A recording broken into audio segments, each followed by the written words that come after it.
Commissionerate Varanasi Gomti zone के राजा तालाब मिर्जा मुराद थाना क्षेत्र के कचनार, मेहंदीगंज और भिखारीपुर गांव और इसके आसपास के 1 दर्जन से ज़्यादा रिहायशी गांवों में चल रही अवैध कबाड़ की फैक्ट्रियों और गोदामों से त्रस्त इस इलाके की जनता ने सीएम योगी को डिजिटली शिकायत कर समस्या के समाधान के लिए गुहार लगाई। क्षेत्रीय लोगों ने सीएम पोर्टल पर अपनी समस्याओं के संदर्भ में पत्रक दिया। मेहंदीगंज निवासी हरीश जायसवाल ने बताया कि लंबे समय से यहाँ के उक्त दोनों थाना क्षेत्र का ये इलाका कबाड़ माफियाओं की अराजकता और रिहायशी इलाकों में चल रहे इस काले कारोबार की वजह से पीड़ित हैं। लोग तहसील या स्थानीय पुलिस से शिकायत भी करते हैं तो कभी कोई कार्रवाई इन माफियाओं के खिलाफ नहीं होती। इसी से आजीज आकर लोगों को सीएम के पोर्टल तक जाना पड़ा। पत्रक में जिन समस्याओं का जिक्र किया गया उनमें यह है कि इन गांवों सहित आसपास की लगभग 50,000 की आबादी इस कबाड़ के काले कारोबार से त्रस्त है। चूंकि ये सब रिहायशी इलाके हैं तो यहाँ इस प्रकार के क्रियाकलाप होने भी नहीं चाहिए। नियमतः ऐसे कारोबार जिसकी वजह से प्रदूषण और गंदगी के साथ भयानक बीमारियों का खतरा हो, साथ ही इनकी वजह से रिहायशी इलाकों में आग लगने का बड़ा खतरा हो, इन्हें केवल औद्योगिक इलाकों में संचालित किया जाना चाहिए। कचनार गांव निवासी विनय जायसवाल ने यह भी कहा कि इन गोदामों और इनमें आने वाले भारी वाहनों की वजह से क्षेत्र में यातायात की बड़ी समस्या है, जिस पर भी ध्यान आकृष्ट कराया गया है। हाईवे के दोनों तरफ सर्विस लेन इन कबाड़ियों के वाहनों के कब्जे में रहती है, जिसकी वजह से आए दिन जाम और दुर्घटनाएं होती रहती हैं। कमोबेश यही हाल अंदर की सड़कों का भी है।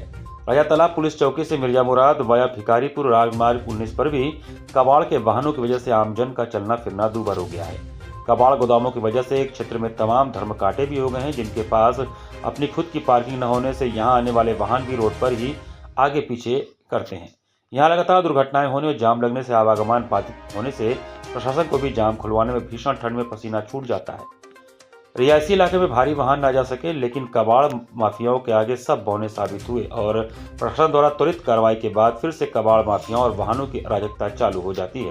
प्रदूषण नियंत्रण विभाग के अधिकारी और विद्युत विभाग के कर्मचारी भी कबाड़ माफियाओं की जेब में है। तभी तो पराली जलाने पर किसानों को जेल भेजने वाला प्रदूषण नियंत्रण प्लास्टिक जलाने और थ्रेश करने पर भी इन कबाड़ियों पर मेहरबान है। यही हाल बिजली विभाग का भी है।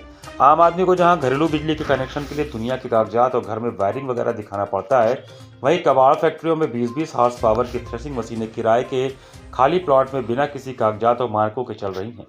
घरेलू लाइनों से ही गोदामों और फैक्ट्रियों को बिजली दे दी गई है, जबकि हर फैक्ट्री का अपना अलग ट्रांसफार्मर होना चाहिए।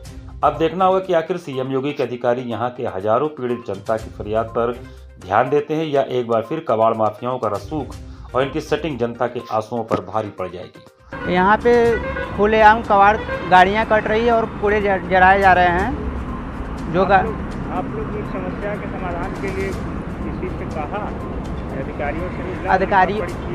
अधिकारियों से मिलने की यही है कि उन लोग पैसे देकर छुटकारा पाना चाह रहे हैं और कुछ नहीं। तो अब क्या चाहते हैं? हम यही चाहते हैं कि यहाँ पे कूड़ा ना हो और ये सब जो डिवाइडर पे कूड़ा फैला रहे हैं गाड़ी काट कर उसका समाधान चाह रहे हैं।